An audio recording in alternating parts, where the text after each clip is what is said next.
Hi friends, Nishad പടിഞ്ഞാറ്റുമുറയാണ്. പുതിയ വീഡിയോയിലേക്ക് നിങ്ങൾക്ക് ഏവർക്കും സ്വാഗതം. അപ്പോൾ ഇന്നൊരു അടിപൊളി പാലം കേട്ടോ, തോരായിക്കടവ് പാലം.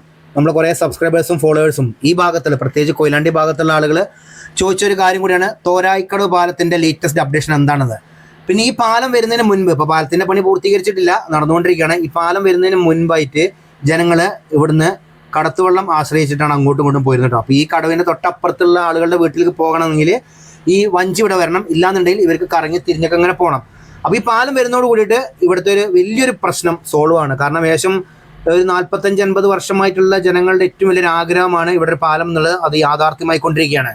തോരായിക്കടവ് പാലം രണ്ട് ഭാഗത്തും നടപ്പാതയുണ്ട്. പിന്നെ ബോസ്ട്രിങ് ആർച്ച് രീതിയിലാണ് ഈ പാലത്തിന്റെ നിർമ്മാണം. ഇപ്പം പണിയുന്ന എല്ലാ പാലങ്ങളും ഏകദേശം ഇതേമാതിരി തന്നെയാണ്. ബോസ്ട്രിങ് എന്ന് പറഞ്ഞു കഴിഞ്ഞാൽ പാലത്തിന്റെ സെൻട്രൽ ഭാഗത്ത് ഒരു ആർച്ച് മാതിരി വരും കേട്ടോ. അപ്പം നമ്മൾ ഇതിനു മുമ്പ് നായരത്തോട് പാലം കണ്ടു. അതുപോലെ തന്നെ കേരളത്തിൽ തന്നെ ഏറ്റവും നീളം കൂടിയ ഒരു പാലമുണ്ട്, പെരുമ്പളം ദ്വീപിലേക്ക് പോകുന്നത്, ആലപ്പുഴ ജില്ലയിലെ. അതും ബോസ്ട്രിങ് ആർച്ച് പാലം തന്നെയാണ്. അപ്പം ഇപ്പം നിർമ്മിക്കുന്ന എല്ലാ പാലങ്ങളുടെയും ഒരേ സ്ട്രക്ചർ തന്നെയാണ് വന്നിരിക്കുന്നത് കേട്ടോ. അപ്പോൾ ഇതും ബോസ്ട്രിങ് ആർച്ച് പാലം തന്നെയാണ്. വർക്കുകളൊക്കെ നല്ല വേഗതയിൽ നടന്നുകൊണ്ടിരിക്കുന്നത്. രണ്ട് ഭാഗത്തും കരകൾ മുട്ടിയിട്ടുണ്ട്. സെൻട്രലിൽ ബോസ്ട്രിങ് ആർച്ചിൻ്റെ അവിടെയാണ് ഇപ്പോൾ വർക്ക് നടന്നുകൊണ്ടിരിക്കുന്നത്. ഇവിടെ ഗാർഡറൊക്കെ ഇൻസ്റ്റാൾ ചെയ്തിട്ടുണ്ട്. ഞാൻ അതിൻ്റെ മുകളിൽ ഡെക്ക് ഷീറ്റിൻ്റെ വർക്ക് നടക്കാനുണ്ട്.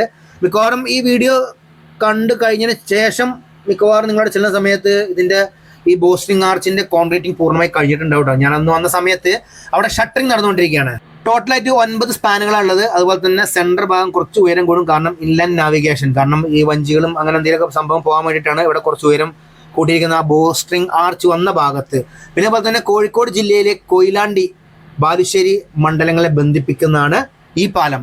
അത്തോളി പൂക്കാട് ഭാഗത്തുള്ള ആളുകൾക്ക് പെട്ടെന്ന് അങ്ങോട്ടും ഇങ്ങോട്ടും പോകാൻ വേണ്ടിയിട്ട് ഈ പാലം ഉപകാരപ്പെടുന്നതാണ്. ഇതുപോലെ തന്നെ ഇതിന് തൊട്ടപ്പുറത്ത് വേറൊരു പാലം കൂടി ഉണ്ട് കേട്ടോ, ഉള്ളൂർക്കടവ് പാലം. അത് ഞാൻ കാണിച്ചു തരാം എന്തായാലും. പിന്നെ അതുപോലെ തന്നെ ഈ പാലത്തിന്റെ പണി പൂർത്തീകരിച്ചു കഴിഞ്ഞാൽ വേറൊരു കാര്യം കൂടെ ഉണ്ട്. കോഴിക്കോട് കുറ്റ്യാടി സംസ്ഥാന പാതയിലേക്കും അതുപോലെ തന്നെ നമ്മൾ ദേശീയപാത 66ലേക്കും നേരെ ഒരു കണക്ടിവിറ്റിയാണ്. ഇത് നേരെ ചെന്ന് കയറുന്ന പൂക്കാട് ഭാഗത്താണ്. ഞാൻ പൂക്കാട് ഭാഗത്തു നിന്നാണ് നേരെ ഇങ്ങോട്ട് വന്നിരിക്കുന്നത്. എന്തായാലും ഇതുപോലത്തെ കുറെ പാലങ്ങളുടെ നിർമ്മാണം നമ്മുടെ കേരളത്തിൽ നടന്നുകൊണ്ടിരിക്കുന്നുണ്ട്. കിഫ്ബി ഫണ്ടുമാണ് പല സ്ഥലത്തും ഉള്ളത്. അപ്പോൾ ഈ വർക്ക് എടുത്തിരിക്കുന്നത് നമ്മളെ PMR കൺസ്ട്രക്ഷൻ ആട്ടോ. വർക്കുകളെല്ലാം കംപ്ലീറ്റ് ആയിക്കൊണ്ടിരിക്കുകയാണ്. അതുപോലെ തന്നെ ഈ PMR തന്നെയാണ് നമ്മളെ ഇവിടെ എന്താ പറയുക, കോഴിക്കോട് ജില്ലയിലെ പുതിയ പാലം ഭാഗത്തെ വർക്ക് എടുത്തിരിക്കുന്നത് കേട്ടോ. പിന്നെ അതുപോലെ തന്നെ മലയോര ഹൈവേയിലും PMRന്റെ വർക്കുകളുണ്ട്. എന്തായാലും നല്ല അടിപൊളി പാലം തന്നെയാണ്. ഏകദേശം ഒക്കെ ഒരേ സ്ട്രക്ചർ ഉണ്ട്. ഇപ്പം നമ്മൾ നായർത്തോട് പാലം ഇതേമാതിരി തന്നെയാണ്, പെരുമ്പളം പാലം ഇതേമാതിരി തന്നെയാണ്. പിന്നെ വേറൊരു പാലം കൂടി ഉണ്ട്, ഞാൻ മറന്നു പേര്. എന്തായാലും ഒക്കെ ഒരേ മാതിരി തന്നെയാണ്. ഇപ്പൊ തൊട്ടപ്പുറത്ത് ഞാൻ പറഞ്ഞില്ലേ ഉള്ളൂർക്കടവ് പാലം, അതും ഇതേ സ്റ്റൈലിൽ തന്നെ വന്നിരിക്കുന്നുണ്ടോ. അപ്പൊ ഈ സെൻട്രൽ ഭാഗം കുറച്ച് ഹൈറ്റ് കൂടും, അവിടെയാണ് നമ്മളെ ഈ ബോസ്ട്രിങ് ആർച്ച് വന്നിരിക്കുന്നത്. നോക്കിയാൽ നിങ്ങൾ ബോസ്ട്രിങ് ആർച്ച് എന്ന് വെച്ചാൽ ഷേപ്പിൽ. പണ്ടത്തെ നമ്മളെ കുറ്റിപ്പുറം പാലം അതുപോലെ തന്നെ കൊയിലാണ്ടി ഭാഗത്തുള്ള പാലങ്ങളൊക്കെ ഏകദേശം ബോസ്ട്രിങ് ആർച്ച് അല്ലെങ്കിലും ഈ ആർച്ചിന്റെ രീതിയിലാണ് പല പാലങ്ങളും നിർമ്മിച്ചിരിക്കുന്നത്. ഇപ്പൊ നമ്മളെ എന്താ പറയുക, മൂരാട് പാലം, പഴയ മൂരാട് പാലം നിങ്ങൾ കണ്ടിട്ടില്ലേ, അതും ഇതേമാതിരി ആർച്ചിന്റെ. കുറ്റിപ്പുറം പാലം, പിന്നെ അതുപോലെ തന്നെ കുറെ പഴയ പാലങ്ങൾ. എന്തായാലും ഇപ്പൊ ലേറ്റസ്റ്റ് ടെക്നോളജി കൂടി വന്ന സമയത്ത് നമ്മളിപ്പം ബോസ്ട്രിങ് ആർച്ചാണ് വന്നിരിക്കുന്നത് കേട്ടോ. അപ്പൊ ഇതാണ് അകലാപ്പുഴ നദി. ഈ അകലാപ്പുഴ നദിക്ക് കുറുകെയാണ് ഈ തോരായിക്കടവ് പാലം വന്നിരിക്കുന്നത്. പിന്നെ നേരത്തെ പറഞ്ഞില്ലേ ഞാൻ ഉള്ളൂർക്കടവ് പാലം, ആ പാലം വന്നിരിക്കുന്നത് കേട്ടോ. ഉള്ളൂർക്കടവ് പാലത്തിന്റെ പണി പൂർത്തീകരിച്ചിട്ട് ഗതാഗതത്തിന് തുറന്നു കൊടുത്തിട്ടുണ്ട്. അപ്പൊ ഞാൻ പൂക്കാട് ഭാഗത്തു നിന്നാണ് ഞാൻ ഇങ്ങോട്ട് വന്നത് കേട്ടോ.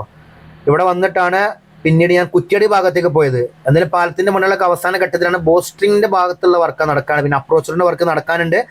പണികളെല്ലാം മുന്നോട്ട് പോയിക്കൊണ്ടിരിക്കുന്നത്. പക്ഷെ മഴക്കാലം വരുന്ന സമയത്താണ് ഇതുപോലെ പണികൾ പല സ്ഥലത്തും പെൻഡിങ് ആവുന്നത്. അപ്പോൾ ഈ പാലം തുറന്നു കൊടുത്തു കഴിഞ്ഞാൽ പിന്നീട് ഇവിടെ കടവുണ്ടാവുകയില്ല. ആളുകൾക്ക് രണ്ട് ഭാഗത്തും പിന്നീട് പാലത്തിന്റെ മുകൾ ഭാഗത്തോടെ സഞ്ചരിക്കാൻ സാധിക്കുന്നതാണ്. അപ്പോൾ നമ്മുടെ പെരുമ്പളം പാലത്തിന്റെ അവസ്ഥ നിങ്ങൾ ആലോചിക്കുക. ഒരു ദ്വീപിലേക്കുള്ള ഏക ഒരു ആശ്രയമായിരുന്ന ജങ്കാർ അല്ലെങ്കിൽ ബോട്ടൊക്കെ ഒന്ന്, അതിന് പകരമായിട്ട് ഇപ്പം 100 കോടി രൂപ ചെലവിലാണ് ഒരു പാലം നിർമ്മിച്ചിരിക്കുന്നത്. അതോട് കൂടിയിട്ട് ആ ദ്വീപ് ഒറ്റപ്പെട്ടില്ല. പിന്നീട് കണക്ഷൻ നേരെ ആലപ്പുഴ ഭാഗത്തേക്ക് വന്നു കേട്ടോ. അതേമാതിരി തന്നെയാണ് ഇവിടുത്തെ കാര്യങ്ങളൊക്കെ.